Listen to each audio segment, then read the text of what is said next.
Chanasma police મથકે નોંધાઈ દુષ્કર્મની ફરિયાદ। સગીર બાળકી પર ભુવાએ કર્યું દુષ્કર્મ। ધીણોજ ગામની સગીર દીકરીના બીભત્સ વિડીયો ઉતારી ભુવાએ વારંવાર બ્લેકમેલિંગ કર્યું। પોલીસે અલગ અલગ 3 ટીમો બનાવી લંપટ ભુવાને ઝડપ્યો। લંપટ ભુવાની પૂછપરછ બાદ રિમાન્ડ માટે કોર્ટમાં રજૂ કરાશે। Star news 7 Chanasma.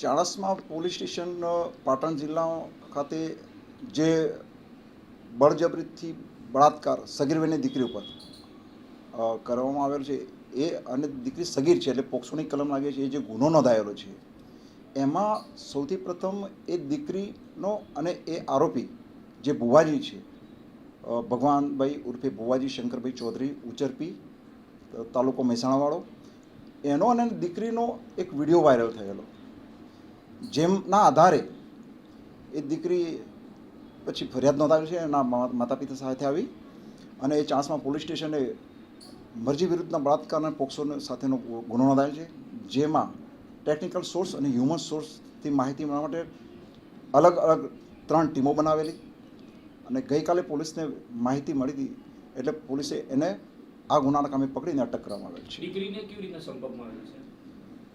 આ જે ભુવાજી છે એ ધીણોજ ગામે અગાઉ ગોગા મહારાજનો કોઈ હવન હતો અને એ ધીણોજ ગયેલો અને પછી અવારનવાર એ ગામે જતો હતો।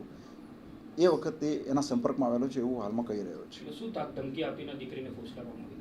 ફરિયાદ મુજબ એવું જણાવ્યું છે કે તારા મા બાપને મારી નાખીશ અને એવી ધમકીઓ આપી અને આની સાથે મરજી વિરુદ્ધ બળાત્કાર કરે છે એવી હકીકત છે। અરે સાહેબ, ભુવાજી અપંગ છે, કેવી રીતના ગાડી ચલાવતા અને ગાડીની અંદર દુષ્કર્મ આચરવામાં આવ્યું છે? કોઈ એના સાથે કોઈ મદદગાર કે એવું કોઈ સામે આવ્યું છે? ભુવાજી બહુ બનેલો છે, રીઢો છે। એ જે અપંગ છે એનો એ સંપૂર્ણ લાભ ઉઠાવી રહ્યો છે।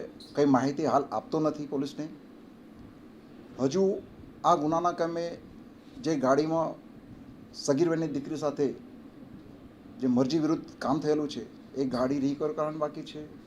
એનો જે મોબાઈલ છે એ રિકવર કરવાનું બાકી છે। એ સંબંધે પણ હાલમાં કંઈ માહિતી આપી રહ્યો નથી।